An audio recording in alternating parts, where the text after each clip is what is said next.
Hello everyone, मैं आशीष valent classes में आप सभी का फिर से स्वागत करता हूं। दोस्तों, मेरी तबीयत तो बिल्कुल ठीक है, मैं बिल्कुल स्वस्थ हूं।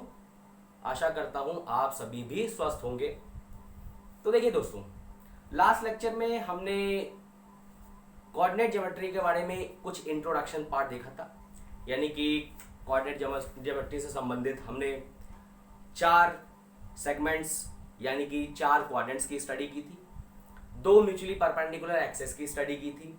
उन म्यूचुअली परपेंडिकुलर एक्सेस पे किस तरीके हम लोग कोऑर्डिनेट को रिप्रेजेंट करते हैं, ये सब स्टडी हमने लास्ट लेक्चर में की थी। दोस्तों, अगर आप हमारे लास्ट लेक्चर का वीडियो देखना चाहते हैं तो लिंक हमारे टीचमेंट ऐप पे दिया हुआ है।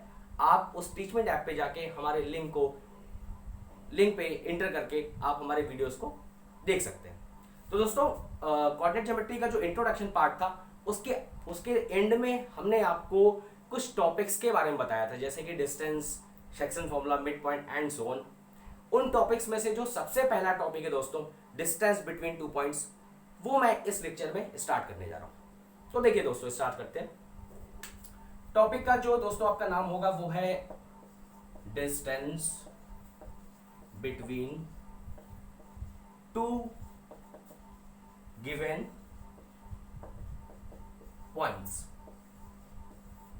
ठीक है दोस्तों, देखिए जो टॉपिक का नाम है दोस्तों वो है distance between 2 given points.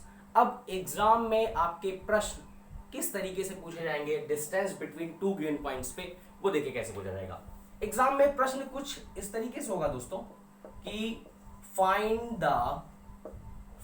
The distance between x1 y1 and x2 y2। देखिए दोस्तों, जहां पे मैंने x1 y1 and x2 y2 variable के फॉर्म्स में मैंने पॉइंट्स को रखा हुआ है, वहां पे आपको इंटीजर्स के फॉर्म में 2 पॉइंट्स दिए होंगे। तो एग्जाम में जो प्रश्न होगा वो कुछ इस टाइप से होगा कि find the distance between these 2 points x1 y1 and x2 y2। अब देखिए दोस्तों, किसी भी प्रश्न को सॉल्व करने के लिए सबसे पहले जो हमारे पास एक इनिशियल फॉर्मूला होना चाहिए, वो फॉर्मूला दोस्तों मैं डिराइव करने जा रहा हूं। देखिए दोस्तों कैसे होगा। जैसा कि मैंने पहली वाली क्लासेस में स्टडी कर रखी है दोस्तों, मैंने 2 म्यूचुअली परपेंडिकुलर एक्सेस को इस तरीके से ड्रॉ कर दिया। ठीक है दोस्तों, मैंने 2 पॉइंट्स रैंडमली सेलेक्ट कर लिया, जिसे आप पहले वाले पॉइंट्स को P1 नाम से x1 y1 बोल सकते हो, एंड दोस्तों सेकंड वाले पॉइंट को, यानी कि सेकंड वाला पॉइंट आपका P2 हो जाएगा, उसे आप x2 y2 मान सकते हो। तो इस तरीके से 2 गिवन पॉइंट्स को आपने कोऑर्डिनेट एक्सेस पे लोकेट कर दिया है। अब दोस्तों, इन दोनों पॉइंट्स के बीच का जो डिस्टेंस है वो हमें फाइंड आउट करना है। सपोज मैंने डिस्टेंस के लिए इस तरीके से रिप्रेजेंट दिया कि दोनों पॉइंट्स को ज्वाइन कराने वाली लाइन सेगमेंट्स यानी कि P1 P2 को हमने D मान लिया। इसी D की वैल्यू दोस्तों हमें पता करनी है, यानी कि डिस्टेंस बिटवीन 2 पॉइंट्स यानी कि D हमें पता करनी है। ठीक है दोस्तों, तो देखिए दोस्तों, अगर मैं यहां पे देख पा रहा हूं तो मेरे पास एक पॉइंट x1 y1 है। इस x1 y1 पॉइंट तक पहुंचने के लिए हमें किन किन स्टेजेस को फॉलो करना है, देखिए कैसे। जैसा कि पिछले लेक्चर में दोस्तों मैं डिस्कस कर चुका हूं, ये हमारा ओरिजिन होता है। इस ओरिजिन से अगर मैं चलूं स्टार्टिंग x1 डिस्टेंस की, तो मैं यहां तक पहुंचूंगा, यानी कि इस P1 पॉइंट तक पहुंचने के लिए मुझे सबसे पहले x1 डिस्टेंस को कवर करना होगा, जो x की वैल्यू होती है। पिछले लेक्चर में दोस्तों मैं इसे डिस्कस कर चुका हूं। तो ओरिजिन से मैंने x1 डिस्टेंस कवर की, मैं यहां तक पहुंचा। उसके बाद y1 डिस्टेंस को कवर करने के लिए दोस्तों मैं ऊपर की तरफ मूव करूंगा, यानी कि ये हमारी y1 डिस्टेंस हो गई। ठीक है दोस्तों, तो ये आपकी जो डिस्टेंस हो गई, ये आपकी y1 डिस्टेंस हो गई, इतनी डिस्टेंस, और ये आपकी x1 डिस्टेंस हो गई। बिल्कुल वैसे ही दोस्तों आपको x2 y2 डिस्टेंस को कवर करना है। तो x2 y2 डिस्टेंस तक पहुंचने के लिए सबसे पहले आप x2 डिस्टेंस कवर करोगे फ्रॉम ओरिजिन। देखिए दोस्तों, मैंने यहां से स्टार्ट किया ओरिजिन से, ये x2 डिस्टेंस आप अगर मूव करोगे तो ये x2 डिस्टेंस कुछ यहां तक आएगी। ठीक है दोस्तों, फिर x2 डिस्टेंस को कवर करने के बाद आप y2 डिस्टेंस को, जो कि अपवर्ड डायरेक्शन में मूव करने पे आपको मिलेगी, वो आप अपवर्ड डायरेक्शन में इस तरीके से मूव करोगे तो आपको ये डिस्टेंस जो है वो y2 मिल जाएगी। यानी कि अगर आप देखना चाह रहे हो तो y2 इस पॉइंट से लेके हॉरिजॉन्टल एक्सिस x तक की होगी। यानी कि ये पार्ट आपका हो गया y2 का पार्ट और ये पार्ट आपका हो गया x2 का पार्ट। बिल्कुल वैसे ही दोस्तों अगर देखा जाए ये पार्ट आपका x1 हो गया और ये पार्ट आपका y1 हो गया। इस दिए गए फिगर में दोस्तों हम इसको कुछ नेमिंग कर देते हैं, इसको कुछ नाम दे देते हैं। जैसे देखिए, मैंने आपसे कहा कि P1 पॉइंट को आप नाम A मान सकते हो, P2 पॉइंट को आप B मान सकते हो, B से जो मैंने परपेंडिकुलर ड्रॉप किया है डॉटेड लाइन के थ्रू x एक्सेस पे, इसे आप C मान सकते हो। बिल्कुल वैसे ही A से जो मैंने परपेंडिकुलर दोस्तों ड्रॉ किया है, इसे आप D मान सकते हो। ठीक है दोस्तों, अब मैं आगे चलता हूं। देखिए दोस्तों, इस A पॉइंट से मैंने डॉटेड लाइन, जो लाइन आपकी BC है, इस पे मैंने इस तरीके से दोस्तों परपेंडिकुलर ड्रॉप कर दिया। ठीक है दोस्तों, तो A पॉइंट से जो मैंने BC लाइन पे परपेंडिकुलर ड्रॉप किया है, मान सकता हूं दोस्तों ये किसी पॉइंट E पे मीट करता है। ठीक है, अब देख पा रहे हैं यहाँ पे दोस्तों कि हमारे पास एक ट्रायंगल फॉर्म हो रहा है ABE करके। यानी कि अगर मैं इस ट्रायंगल को, डॉटेड लाइन को बोल्ड लाइन से कंप्लीट करूं तो मेरे पास एक ट्रायंगल ड्रॉ होता है ABE। आगे देखिए दोस्तों, इस ABE ट्रायंगल की अगर मैं बात करूं तो हम लोग देख पा रहे हैं, चूंकि ये A पॉइंट से मैंने परपेंडिकुलर ड्रॉप किया है BC लाइन पे, तो हमारा ये एंगल हो जाएगा 90 डिग्री का। तो हमारा जो ट्रायंगल ABE होगा, ये right angle triangle 90 degree at E होगा। ठीक है दोस्तों, अब हमें चूंकि डिस्टेंस पता करनी है दोस्तों ये AB, तो बाय पाइथागोरस थ्योरम हम लोग आगे मूव करते हैं। देखिए दोस्तों, अगर मैं यहां पे लिखूं तो by Pythagoras theorem, by Pythagoras theorem दोस्तों हम देख पा रहे हैं कि ये जो हमारा हाइपोटेन्यूज है ट्रायंगल में AB, ये AB हो गया है हाइपोटेन्यूज, और हमारा जो परपेंडिकुलर होगा ट्रायंगल में वो होगा BE, और जो हमारा बेस होगा ट्रायंगल में वो दोस्तों हमारा होगा AE। ओवरऑल कहने का सेंस ये है कि बाय पाइथागोरस थ्योरम अगर हम दोस्तों देखना चाहते हैं, ये पाइथागोरस थ्योरम का एक बेसिक फॉर्मूला होता है, वो होता है हाइपोटेन्यूज का square is equal to perpendicular square plus base का स्क्वायर। ठीक है दोस्तों, इस फॉर्मूले में अगर दोस्तों मैं हाइपोटेन्यूज की वैल्यू पुट कर रहा हूं तो वो वैल्यू हमारी AB हो जाएगी। तो मैं यहां पे लिखूंगा AB का square is equal to perpendicular की दोस्तों अगर बात करूं तो वो हमारा BE हो जाएगा, यानी कि BE स्क्वायर प्लस अगर दोस्तों बेस की बात करता हूं यानी कि B की बात करता हूं तो वो बेस हमारा AE हो जाएगा। तो दोस्तों ये हो जाएगा आपका AE का स्क्वायर। ठीक है दोस्तों, देखिए दोस्तों, मैंने यहाँ पे पाइथागोरस थ्योरम के फॉर्मूले के बाद इस ट्रायंगल्स की जो वैल्यूज हैं, यानी कि जो ट्रायंगल की मैं बात कर रहा हूँ वो ट्रायंगल ABE था, इन ट्रायंगल की वैल्यू में से मैंने हाइपोटेन्यूज की, बेस की और परपेंडिकुलर की वैल्यू को पुट कर दिया है। तो देखिए दोस्तों, यहाँ पे जो आपकी AB की बात करूँ तो AB वहां मुझे D से रिप्रेजेंट हो रहा है, यानी कि हो जाएगा आपका D का स्क्वायर। फिर मैं बात करता हूं दोस्तों BE वैल्यू की। अब यहां पे दोस्तों ध्यान देने की जरूरत है आपको कि BE वैल्यू हमारी दिए गए सिस्टम में, यानी कि दिए गए डायग्राम में BE की वैल्यू क्या होगी। देखिए बहुत ही सिंपल है दोस्तों, अगर मैं बात करूं B से लेकर C तक की वैल्यू को, तो आप सिंपल देख पा रहे हो B से C तक की वैल्यू आपकी हो जाएगी y2। ठीक है दोस्तों, अगर मैं बात कर रहा हूं E से लेकर C तक की वैल्यू को, तो दोस्तों देखने वाली बात है कि E से लेकर C तक की जो वैल्यू होगी वो A से लेकर D तक की वैल्यू यानी कि y1 हो जाएगी। वो इसलिए दोस्तों क्योंकि अगर मैं रेक्टेंगल AECD को देख रहा हूं तो आप देख पा रहे हो ये रेक्टेंगल फॉर्म हो रहा है जिसमें AE is equal to DC and AD is equal to EC है।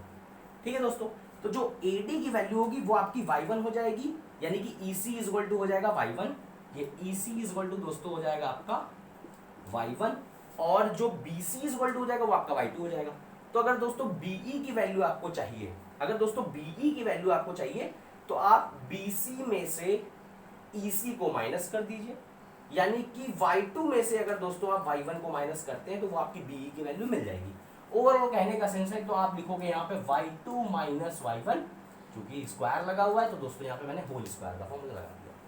ठीक है, सिमिलरली दोस्तों देखने वाली बात है कि AE की वैल्यू क्या होगी यहाँ पे। देखिए अगर मैं देख पा रहा हूँ दोस्तों, फिर से इसी रेक्टेंगल की बात करता हूँ, तो AE इज इक्वल टू आपका हो जाएगा DC, चूंकि रेक्टेंगल है तो अपोजिट साइड्स आपकी इक्वल हो जाएंगी। AE इज इक्वल टू हो जाएगा DC। ठीक है दोस्तों, तो देखिए आप AE की वैल्यू निकालना चाह रहे हो, यानी कि आपको DC की वैल्यू फाइंड आउट कर रही है। और आप फिगर में दोस्तों देख पा रहे हो कि अगर ओरिजिन से आप मूव करना स्टार्ट कर रहे हो तो ओरिजिन से लेकर C तक की जो वैल्यू होगी वो आपकी x2 हो जाएगी। ठीक है, उसके बाद ओरिजिन से लेकर जो D तक की वैल्यू हो जाएगी वो आपकी x1 हो जाएगी। ओवरऑल कहने का सेंस दोस्तों ये है कि अगर आप DC की वैल्यू निकालना चाह रहे हो तो आपने OC में से यानी कि x2 में से आपने OD यानी कि x1 को माइनस कर दिया। ओवरऑल कहने का सेंस है यहाँ पे जो दोस्तों वैल्यू आएगी वो आ जाएगी x2 माइनस x1 का होल स्क्वायर। ये दोस्तों आपने गिवन वैल्यूज को पुट कर दिया। देखिए अगर आपको दोस्तों D की वैल्यू पता करनी है, यानी कि D इज इक्वल टू दोस्तों सिंपली हो जाएगा प्लस माइनस अंडर रूट, अगर मैं सीक्वेंसली लिखूं तो x2 माइनस x1 का whole square plus y2 minus y1 का होल स्क्वायर। ये D की वैल्यू दोस्तों आएगी। आप यहां पे दोस्तों देख पा रहे हो कि D is equal to plus minus sign के साथ ये वैल्यू आपकी आ रही है। लेकिन एक छोटा सा प्रश्न है दोस्तों, मैं आपसे करना चाहता हूं कि क्या, चूंकि ये D जो है वो A और B पॉइंट के बीच की डिस्टेंस है, तो क्या कोई डिस्टेंस दोस्तों नेगेटिव हो सकती है? इसका आंसर है दोस्तों नो। ठीक है, तो चूंकि डिस्टेंस नेगेटिव नहीं हो सकती, इस वजह से दोस्तों जो D यानी कि D की जो वैल्यू आएगी, ओवरऑल जो फॉर्मूले की वैल्यू आएगी वो प्लस का साइन के साथ, जो कि अंडर स्क्रूड होगा, प्लस साइन के साथ आप सिंपल फॉर्मूला लिखोगे दोस्तों under root x2 minus x1 का whole square plus y2 minus y1 का होल स्क्वायर। ओवरऑल दोस्तों कहने की बात यह है कि आपने जो दो पॉइंट के बीच की डिस्टेंस है उसके लिए जो फॉर्मूला डिराइव किया है, उस फॉर्मूले का जो फाइनल आंसर आएगा वो आएगा under root x2 minus x1 का whole square and y2 minus y1 का होल स्क्वायर। ये फॉर्मूला दोस्तों आप लोग नोट कर सकते हैं। इस फॉर्मूले का आप यूज करके दो पॉइंट के बीच के डिस्टेंस पता कर सकते हैं। ठीक है दोस्तों, देखिए दोस्तों इसी के साथ मैं थोड़ा सा आगे चलता हूं, थोड़ा सा बोर्ड को साफ कर रहा हूं ताकि आपको इसके आगे की चीजें क्लियर बता सकूं। देखिए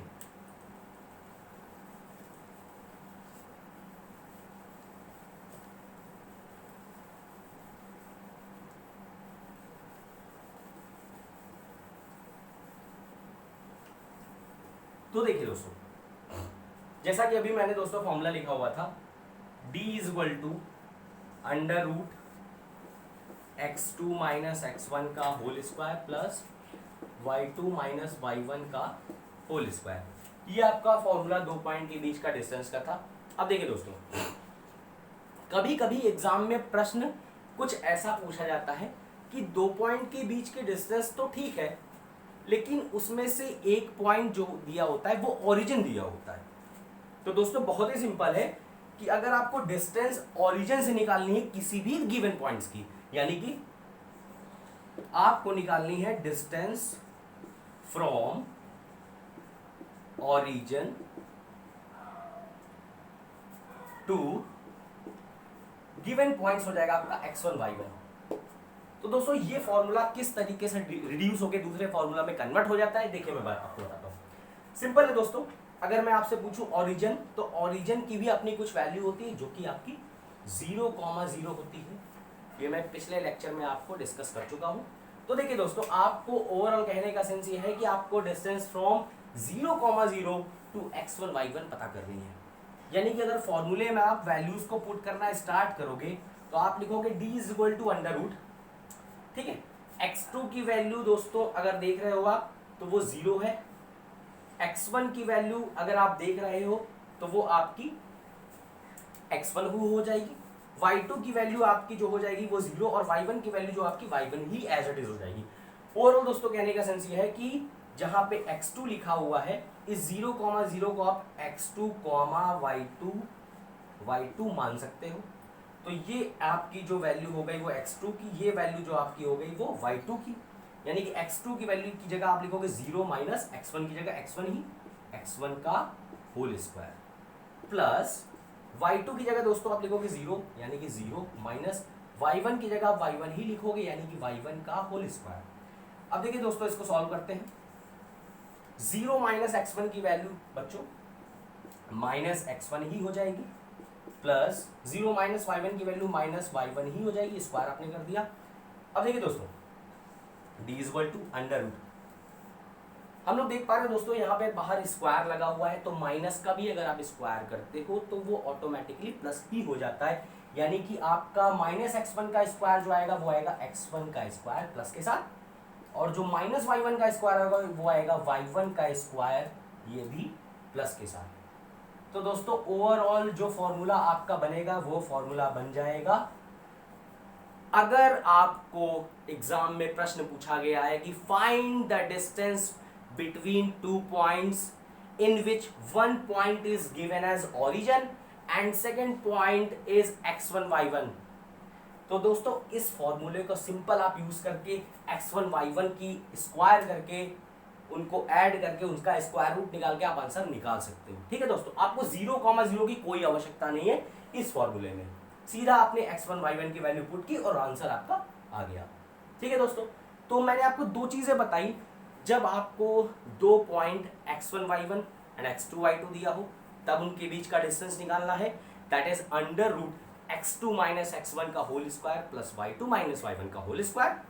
एंड सेकेंडली जो मैंने आपको बताया, distance between two points in which one point is given as origin and second point is given as x1 y1, then the distance between 2 points is given as under root x1 square plus y1 square। तो दोस्तों ये दो distance के फॉर्मूले मैंने आपको अभी तक बताए। अब इन पे बेस्ड एग्जाम में किस तरीके से प्रश्न पूछे जाते हैं, मैं आपको एक प्रश्न एग्जाम्पल के तौर पे करके दोस्तों दिखाता हूं। देखिए कैसे,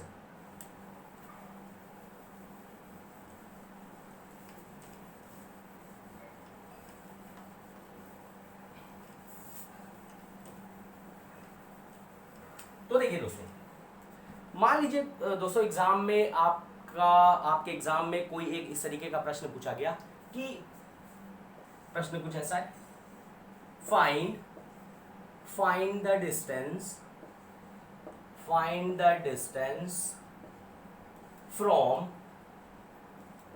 origin to a cos theta comma a sin theta. ठीक है दोस्तों, तो प्रश्न आपका कुछ इस तरीके से एग्जाम में पूछा गया, find the distance from origin to a cos theta comma a sin theta.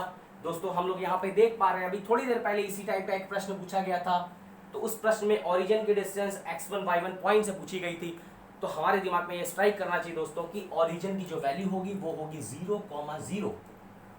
ठीक है दोस्तों, एंड जो सेकंड पॉइंट आपको गिवन है a cos theta a sin theta, आप उसे x1 y1 मान सकते हैं। ठीक है दोस्तों, तो हमारे पास ओरिजिन से किसी भी पॉइंट के बीच का डिस्टेंस निकालने का जो सिंपल फॉर्मूला है वो फॉर्मूला है दोस्तों d is equal to under root x1 का स्क्वायर प्लस y1 का स्क्वायर।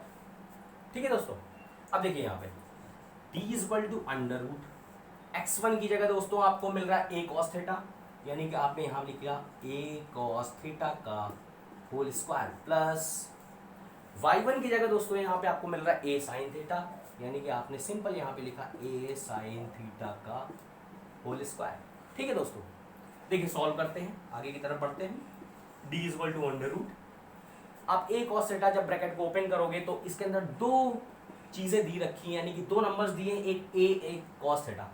अगर आप स्क्वायर को ओपन करोगे तो दोनों का ही स्क्वायर होगा, यानी कि a square cos square theta, ये बन जाएगा। सेकेंडली अगर आप बात करते हो तो a sin theta, similarly a square ये हो जाएगा sin स्क्वायर थीटा। ठीक है दोस्तों, आगे देखिए t is equal to under root. अब आप देख पा रहे हो दोस्तों यहाँ पे आपके पास दो टर्म्स है, एक a square cos square theta, a square sin square theta. इन दोनों टर्म्स में से अगर आप a स्क्वायर को कॉमन निकालते हो तो आपका ब्रैकेट के अंदर बचेगा sign square theta plus cos square theta.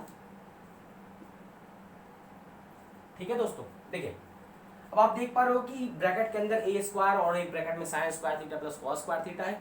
दोस्तों मैं आपको बताना चाहूंगा जो sign square theta plus cos square theta है, यानी कि जो sign square theta plus cos square theta है दोस्तों,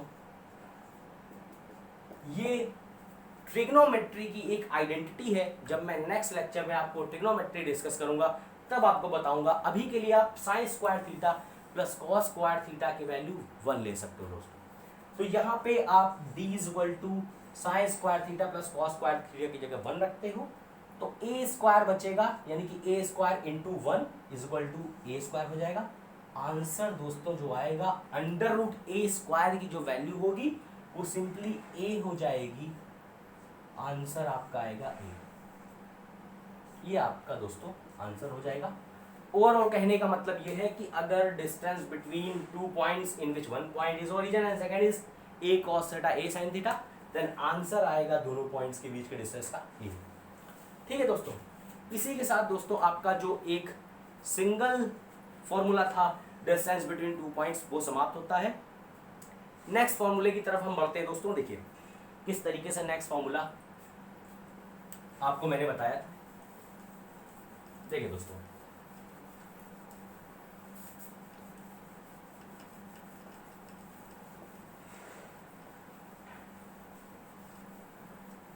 तो देखिए दोस्तों डिस्टेंस बिटवीन टू पॉइंट्स के बाद हम लोगों ने लास्ट वाले लेक्चर में एक सीक्वेंस बनाया था। उसमें सेकंड जो टॉपिक था वो आपका था section formula.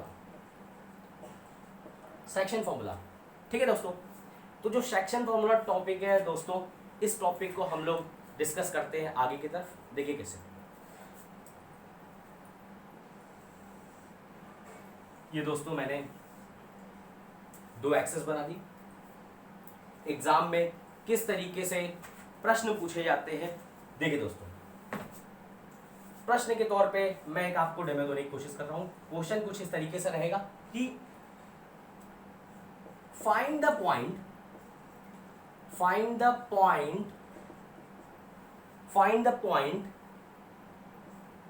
x, y। Suppose मैंने अपने मन से ये पॉइंट दोस्तों x, y ले लिया। Find the point x, y which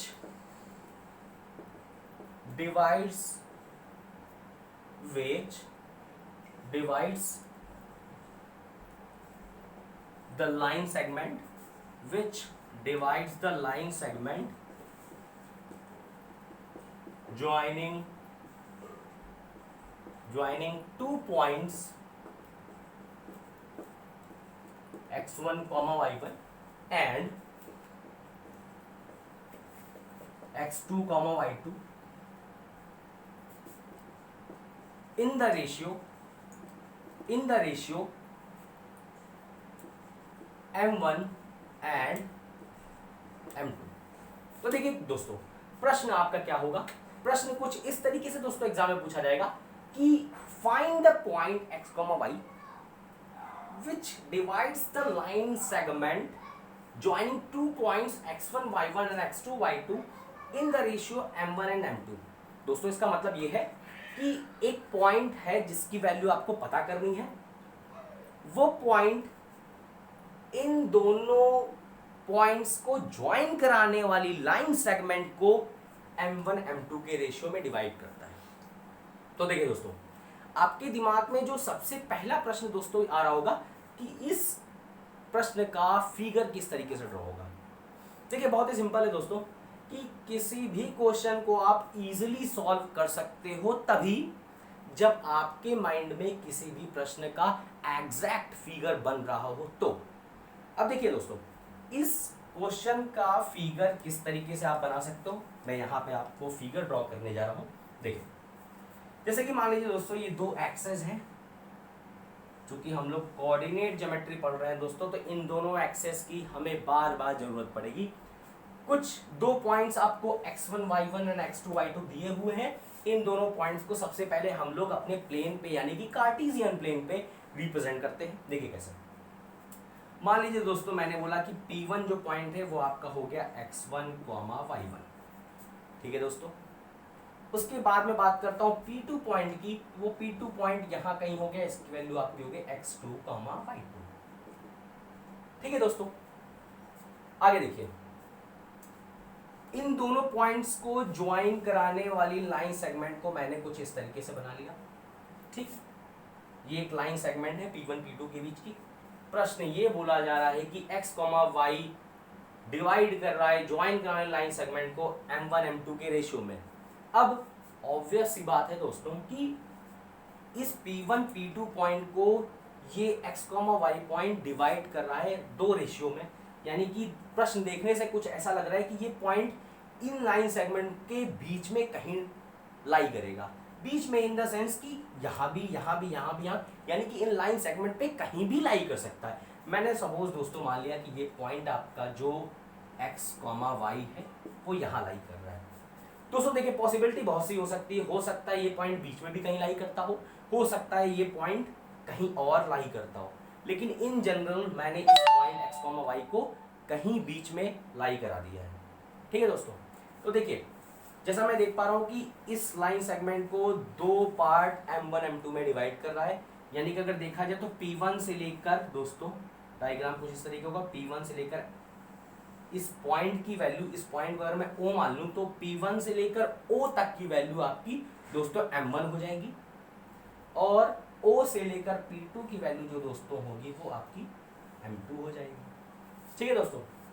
overall कहने का सेंस ये है दोस्तों, फिगर स्पष्ट आपको दिखाई दे रहा है। दो पॉइंट्स P1 एंड P2 के बीच में ये x, y कहीं लाई कर रहा है। इस लाइन सेगमेंट को m1 m2 के रेशियो में डिवाइड कर रहा है। एक पार्ट आपका P1 से लेकर O तक दोस्तों m1 हो जाएगा, और एक पार्ट आपका O से लेकर P2 तक दोस्तों m2 हो जाएगा, ठीक है। आपको इस कोऑर्डिनेट की वैल्यू दोस्तों पता करनी है। देखिए कैसे पता करते हैं हम लोग ये वैल्यू। देखिए दोस्तों, अगर हम लोग सिंपली दोस्तों देख पा रहे हैं, ठीक है, तो कुछ इस तरीके से देखा जाए कि x1 y1 और ये x2 y2, ठीक है दोस्तों, इनको रिप्रेजेंट करना है हमें। किन तरीके से रिप्रेजेंट करेंगे, थोड़ा सा फिगर को मैं दोस्तों और क्लियर बना रहा हूं, ताकि किस तरीके से आप x1 y1 x2 y2 को इस गिवन फिगर में ड्रॉ कर पाओ, ठीक है दोस्तों। देखिए,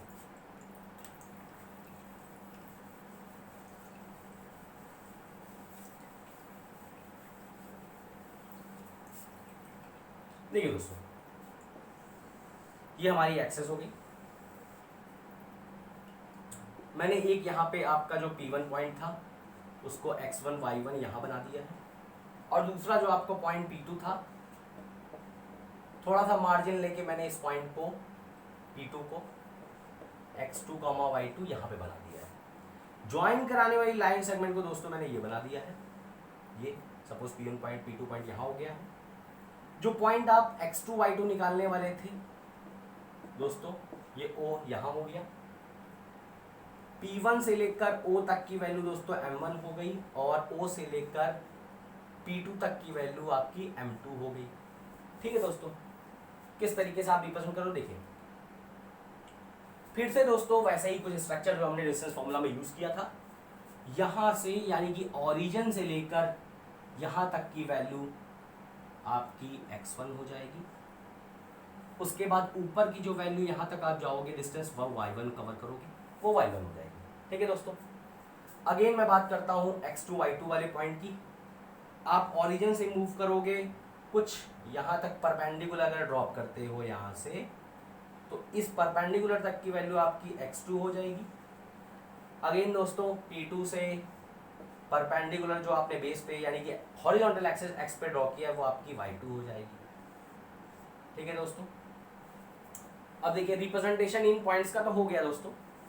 मैं x2 y2 अगर पॉइंट की बात करता हूं तो फिर से मैं परपेंडिकुलर अगर हॉरिजॉन्टल एक्सिस पे ड्रॉ करूं तो वो यहाँ कहीं मीट कर रहा है ओरिजिन से लेकर इस पॉइंट, यानी कि इस पॉइंट तक की वैल्यू आपकी x हो जाएगी दोस्तों, क्योंकि ये पॉइंट आपका जो है वो x है, सॉरी ये x2 y2 दोस्तों नहीं होगा, ये पॉइंट आपका x, y होगा। इस पॉइंट की आपको वैल्यू पता करनी थी, तो ओरिजिन से लेकर इस पॉइंट तक की जो वैल्यू दोस्तों हो जाएगी, इस पॉइंट तक की वैल्यू वो x हो जाएगी। और फिर जो परपेंडिकुलर आपने ड्रॉ किया उसकी वैल्यू आपकी y हो जाएगी। कुछ ऐसा फिगर दोस्तों ड्रॉ होगा। आगे देखिए, मैं फिगर को ज्वाइन कराना स्टार्ट करता हूं दोस्तों। मैंने फिर से P परपेंडिकुलर ड्रॉप किया इस वाले लाइन पे, तो ये परपेंडिकुलर कुछ मेरा यहाँ जाके गिरा और मैंने इसे कंप्लीट कर दिया। कुछ ऐसा ट्रायंगल ड्रॉ हुआ, ठीक है दोस्तों। फिर उसके बाद ये पॉइंट जो आपका दोस्तों x, y, इस पॉइंट से भी मैंने एक परपेंडिकुलर ड्रॉप किया इस वाले डॉटेड लाइन पे। इस ट्रायंगल को मैंने कंप्लीट कर लिया, तो मेरा ये ट्रायंगल ड्रॉ हो गया यहाँ। कैसे प्लॉट किया एक बार मैं फिर से आपको बताता हूँ। P1 पॉइंट से दोस्तों मैंने जो परपेंडिकुलर O से यहाँ तक ड्रॉ किया था हॉरिजॉन्टल एक्सिस पे, उस पर मैंने परपेंडिकुलर ड्रॉप करके एक ट्रायंगल ये बना लिया।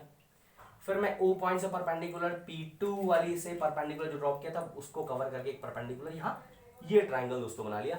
फिगर की अगर मैं दोस्तों नेमिंग करना चाहूँ तो इस फिगर के इस पॉइंट को मैं A मान सकता हूँ, इस वाले पॉइंट को दोस्तों B मान सकता हूँ। यहाँ पे जो परपेंडिकुलर दोस्तों ड्रॉ किया ये C हो सकता है। ये पॉइंट आपका O ही है दोस्तों, O है। इस वाले पॉइंट की अगर दोस्तों बात करूं तो A, B, C और ये D मैं मान सकता हूं, ठीक है दोस्तों। तो ये मैंने इस दो ट्रायंगल की नेमिंग कर दी। एक ट्रायंगल आपका इन ट्रायंगल AOD यानी कि AOD, एक ट्रायंगल आपका दोस्तों ये हो गया। एंड जो सेकेंड ट्रायंगल दोस्तों होगा आपका वो OB एंड C यानी कि ट्रायंगल OBC हो जाएगा, ठीक है दोस्तों। तो दो ट्रायंगल मैंने ड्रॉ किया है, इस तरीके से। एक ट्रायंगल आपका AOD एंड एक ट्रायंगल आपका OBC हो गया। इन दोनों ट्रायंगल्स की अगर मैं दोस्तों बात करता हूं तो दोनों ट्रायंगल मुझे देखने में दोस्तों कुछ एक जैसे लग रहे हैं। तो देखिए दोस्तों, एक टॉपिक है हमारे पास सिमिलैरिटी। इन सिमिलैरिटी की अगर मैं बात करूं तो दोस्तों दो ट्रायंगल के बीच में सिमिलैरिटी आती है। सिमिलैरिटी एक अलग सा चैप्टर है, मैं आगे डिस्कस कर पाऊंगा। यहां पे आपको थोड़ा सा इंफॉर्मेशन ये दे रहा हूं कि दो ट्रायंगल अगर सिमिलर होते हैं दोस्तों, दो ट्रायंगल अगर सिमिलर होते हैं, सपोज मैंने बोला कि if triangle AOD is similar to triangle OBC। दोस्तों ये जो साइन मैंने ड्रॉ किया हुआ है, ये साइन यानी कि ये साइन जो आप देख पा रहे हो, ये वाला साइन, ये सिमिलैरिटी का साइन है। तो अगर दो ट्रायंगल सिमिलर होते हैं दोस्तों तो उन दोनों ट्रायंगल के करेस्पॉन्डिंग साइड्स का रेशियो भी इक्वल होता है। करेस्पॉन्डिंग साइड्स का रेशियो मतलब कि अगर दो ट्रायंगल में AOD एंड OBC को दोस्तों ले रहा हूं, तो जो साइड AD यानी कि बेस ऑफ ट्रायंगल AOD है, वो साइड करेस्पॉन्ड करेगी OC यानी कि बेस ऑफ ट्रायंगल OBC को। सिमिलरली ट्रायंगल AOD का AO हाइपोटेन्यूज हो गया, ये करेस्पॉन्ड करेगा ट्रायंगल OBC में OB हाइपोटेन्यूज को, ठीक है दोस्तों। यानी कि ये करेस्पॉन्ड करेगा इसको, ये करेस्पॉन्ड करेगा बेस इसको, ठीक है दोस्तों। और जो OD परपेंडिकुलर है AOD ट्रायंगल में, यानी कि AOD परपेंडिकुलर है OD का, वो OBC के परपेंडिकुलर BC को करेस्पॉन्ड करेगा। ओवरऑल दोस्तों कहने का सेंस ये कि दो triangle AOD similar to triangle OBC if and only if AD upon OC is equal to AO upon OB is equal to OD upon BC। यानी कि दोस्तों दो ट्रायंगल अगर मैंने बोला कि दो ट्रायंगल आपके AOD एंड OBC सिमिलर हैं, तो इनकी करेस्पॉन्डिंग साइड्स का रेशियो ये होगा। इस लॉजिक को इस्तेमाल करके हम इस पॉइंट को पता करेंगे जो कि गिवन लाइन सेगमेंट को किसी रेशियो में डिवाइड कर रहा है। अब देखिए दोस्तों कैसे, अगर मैं दोस्तों AD की बात करूं तो इस AD की वैल्यू क्या होगी देखना स्टार्ट करते हैं। मैं पहले बता चुका हूं कि यहां तक की जो वैल्यू है ओरिजिन से वो x है दोस्तों, यानी कि ओरिजिन से यहां तक की वैल्यू x आ गई, और ओरिजिन से यहां तक की वैल्यू यानी कि इस वाले डॉटेड लाइन तक की वैल्यू x1 आ गई। तो अगर आपको AD की वैल्यू दोस्तों पता करनी है, यानी कि AD की वैल्यू दोस्तों पता करनी, तो जो AD की वैल्यू होगी वो आपकी इतनी वैल्यू दोस्तों हो जाएगी, क्योंकि ये जो फिगर है दोस्तों ये एक रेक्टेंगल का काम कर रहा है। यानी कि इतनी वैल्यू को पता करने के लिए दोस्तों आप x में से यहां से यहां तक x है, x में से x1 को माइनस कर सकते हो, तो आपको इतनी वैल्यू दोस्तों मिल जाएगी। यानी कि AD की जो वैल्यू दोस्तों हो गई वो होगी x माइनस x1 अपॉन। अब दोस्तों OC की वैल्यू पता करनी है, यानी कि OC AD ओसी, यानी कि ये वैल्यू दोस्तों पता करनी है, ये वैल्यू। अगर इस वैल्यू का दोस्तों प्रोजेक्शन हम यहाँ पे लेते हैं तो ये ओसी वैल्यू यहाँ पे इतनी वैल्यू आएगी, यानी कि ये वैल्यू आपकी ओसी हो जाएगी। ठीक है दोस्तों, ये वैल्यू ओसी हो जाएगी। इस वैल्यू को दोस्तों पता करने के लिए यहाँ तक अगर ऑरिजिन से वैल्यू लें, ऑरिजिन से यहाँ तक, तो वो आप साफ देख पा रहे हो x2 हो गई। फिर यहाँ तक दोस्तों जो वैल्यू ले रहे हैं यहाँ तक ओसी से, वो x हो गई। यानी कि x2 में से अगर x माइनस कर दे दोस्तों तो ओसी की वैल्यू आ जाएगी, यानी कि x2 माइनस x। ठीक है दोस्तों, उसके बाद हमें AO की वैल्यू चाहिए, AO की वैल्यू दोस्तों चाहिए। आप देख पा रहे हो दोस्तों AO की वैल्यू m1 ही है जो क्वेश्चन में आपको गिवन होगा, m1 m2 रेशियो। यानी कि AO की जगह आपने दोस्तों m1 रख दिया और OB की जगह दोस्तों आपने m2 रख दिया। ये m2 वैल्यू क्वेश्चन में गिवन होगा, यानी कि ये हो गया आपका m2 इज इक्वल टू। फिर मैं दोस्तों बात करता हूँ OD की वैल्यू। ये OD दोस्तों इतनी वैल्यू है। आप देख पा रहे हो दोस्तों कि अगर मैं बात करूँ OD की तो वो चीज यहाँ पे इतनी वैल्यू होगी इस वाली लाइन पे। ठीक है दोस्तों, देखिए OD की अगर मैं दोस्तों बात करूँ तो O से लेकर इस पॉइंट तक की वैल्यू आप दोस्तों देख पा रहे हो y है पूरी की पूरी। ठीक है, O से लेकर इस पॉइंट तक की वैल्यू, इस पॉइंट तक की वैल्यू पूरी y है। आपको D से लेकर इस पॉइंट तक की वैल्यू पता करनी है। D से लेकर दोस्तों इस पॉइंट तक की वैल्यू अगर आप देख पा रहे हो तो वो y1 ही है, क्योंकि ये ट्राइंगल जो मैंने अभी शेड किया हुआ है ये A दिस y1 वैल्यू, यानी कि ये पूरा पूरा एक रेक्टेंगल है, सामने की साइड इक्वल हो जाएगी। तो अगर देख पा रहे हैं दोस्तों O से लेकर इस पॉइंट तक की वैल्यू पूरी y है, y से लेकर D नीचे तक की वैल्यू, यहाँ तक की वैल्यू माइनस कर देंगे, ये वैल्यू आपकी y1 है, यानी कि ये वैल्यू आपकी y1 है। तो y में से अगर दोस्तों y1 को माइनस कर दें, यानी कि OD आ जाएगा y माइनस y1। ठीक है दोस्तों, फिर मैं बात कर रहा हूँ दोस्तों BC की वैल्यू। BC की वैल्यू की अगर बात करूँ तो ये आपका यहाँ से लेकर यहाँ तक दोस्तों, ये B से लेकर C तक की वैल्यू BC है, इसे पता करना है। तो आप देख पा रहे हो दोस्तों B से लेकर नीचे इस वाले पॉइंट तक की वैल्यू पूरी y2 है। y2 में से दोस्तों ये वैल्यू y है, यानी कि यहाँ से दोस्तों इस पॉइंट तक की वैल्यू अगर y है तो यहाँ से भी इस पॉइंट तक की वैल्यू y ही होगी, यानी कि ये वैल्यू y हो गई अगेन। ठीक है दोस्तों, तो B से लेकर इस पॉइंट तक की वैल्यू y2 है, y2 में से C से लेकर इस पॉइंट तक की वैल्यू y माइनस करेंगे, यानी कि y2 माइनस y, देन आपको BC की वैल्यू फाइंड आउट हो जाएगी। ठीक है दोस्तों, आगे देखिए। और दोस्तों आपको जो इस पूरे के पूरे फिगर में, यानी कि पूरा का पूरा जो मैंने फॉर्मूला लिख रखा है, इसमें आपको केवल x एंड y की वैल्यू पता करनी है। बाकी सारी वैल्यूज आपको गिवन है, क्योंकि हमारे बीच में बात हो चुका है। पॉइंट्स आपको x1 y1 x2 y2 and m1 and m2 आपको गिवन होंगे, ये सारे के सारी चीजें गिवन है। बस आपको पता करना है जो वैल्यू है x, y, इसे पता करना है। तो इस फॉर्मूले में आपको केवल x की वैल्यू एंड y की वैल्यू पता करनी है। एक एक साथ चल के लेते हैं। देखिए, जैसे मैंने यहाँ पे दोस्तों लिख दिया m1 अपॉन m2, जो कि ये वाली चीज है, ये वाली चीज मैंने m1 अपॉन m2 दोस्तों लिख दिया। इसको एक बार इसके साथ लेंगे, ठीक है दोस्तों, यानी कि इसको एक बार इसके साथ लेंगे, फिर m1 अपॉन m2 को आप एक बार इस वाले ब्रैकेट के साथ लेंगे। तो फर्स्टली आप ले रहे हो m1 अपॉन m2, वो इज इक्वल टू आ जाएगा x minus x1 upon x2 minus x। ये आपने एक बार एक साथ लग दिया, बीच में मैं छोटी सी एक लाइन खींच रहा हूं। अगेन आपने m1 अपॉन m2 को दोस्तों आपने इस वाले पॉइंट के साथ, यानी कि y minus y1 upon y2 minus y के साथ ले लिया। ठीक है दोस्तों, सॉल्व करना स्टार्ट करते हैं। देखिए दोस्तों, अगर आप सॉल्व करोगे तो ये क्रॉस मल्टीप्लिकेशन जाएगा, m1 x2 माइनस x हो जाएगा is equal to m2 x minus x1 हो जाएगा। ठीक है दोस्तों, अगेन यहाँ पे भी क्रॉस मल्टीप्लिकेशन, m1 के साथ आपका y2 माइनस y हो जाएगा इज इक्वल टू m2 के साथ आपका y माइनस y1 हो जाएगा। ठीक है दोस्तों, आगे देखिए, सॉल्व करना स्टार्ट करते हैं। थोड़ी सी जगह जो दोस्तों कम पड़ रही है, मैं यहाँ पे करना स्टार्ट करता हूँ सॉल्व। देखिए, जहाँ पे आपने दोस्तों m1 x2 माइनस x लिखा है, मल्टीप्लाई करोगे तो ये हो जाएगा m1 x2 minus m1 x2 minus m1x, यानी कि ये हो गया m1x is equal to m2x, इधर भी मल्टीप्लाई करोगे ये हो जाएगा m2x, और फिर माइनस m2x1 माइनस m2x1। ठीक है दोस्तों, ये हो गया। आगे देखिए, मैं दोस्तों मुझे x की वैल्यू पता करनी है, एक बार x इसके साथ है और एक बार x इसके साथ है, तो मैं क्यों ना इन दो टर्म्स को एक साथ रख लूं। तो देखिए कैसे करूंगा, मैंने m1x2 को यहीं छोड़ दिया, माइनस m2x1 को इधर ले आया, तो यहां हो गया plus m2x1 is equal to, मैंने m2x को यहीं पे छोड़ दिया, माइनस m1x को इधर ले गया, तो ये हो गया प्लस m1x। ठीक है दोस्तों, देखिए यहाँ पे दोस्तों हम देख पा रहे हैं कि x दोनों में कॉमन आ रहा है, तो ये हो जाएगा m2 प्लस ये हो गया m1, x कॉमन आ गया, मैंने x को बाहर निकाल लिया, यहाँ as it is m1x2 plus m2x1 यहाँ लिख दिया। ओवरऑल दोस्तों x की जो वैल्यूज आएंगी वो हमारी आएंगी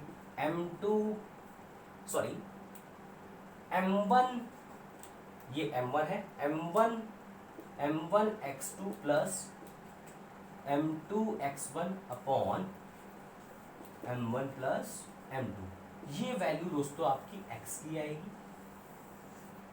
सिमिलरली दोस्तों जब आप इस वाले पार्ट को सॉल्व करोगे, यानी कि जो y का पार्ट है, चूंकि आपको y की वैल्यूज भी दोस्तों चाहिए, तो मैं यहाँ पे थोड़ा सा नहीं रब कर रहा हूँ। देखिए मैं सिमिलरली अगर बात करूँ, आप अगर दोस्तों y की वैल्यू निकालना चाहते हो तो बिल्कुल जैसे x की वैल्यू निकाला है, आप बिल्कुल उसी पैटर्न पे सॉल्व करोगे, तो जो y की वैल्यू दोस्तों निकल के आएगी वो आएगी आपकी m1y2 plus m2y1 upon m1 plus m2। ठीक है दोस्तों, तो देखिए दोस्तों जो प्रश्न मैंने उठाया था कि एक पॉइंट है x, y, दो point x1, y1, x2, y2 को ज्वाइन कर लाइन सेगमेंट को m1, m2 के रेशियो में डिवाइड कर रहा है, उस पॉइंट की वैल्यू दोस्तों आएगी x के लिए ये और y के लिए दोस्तों आएगी ये।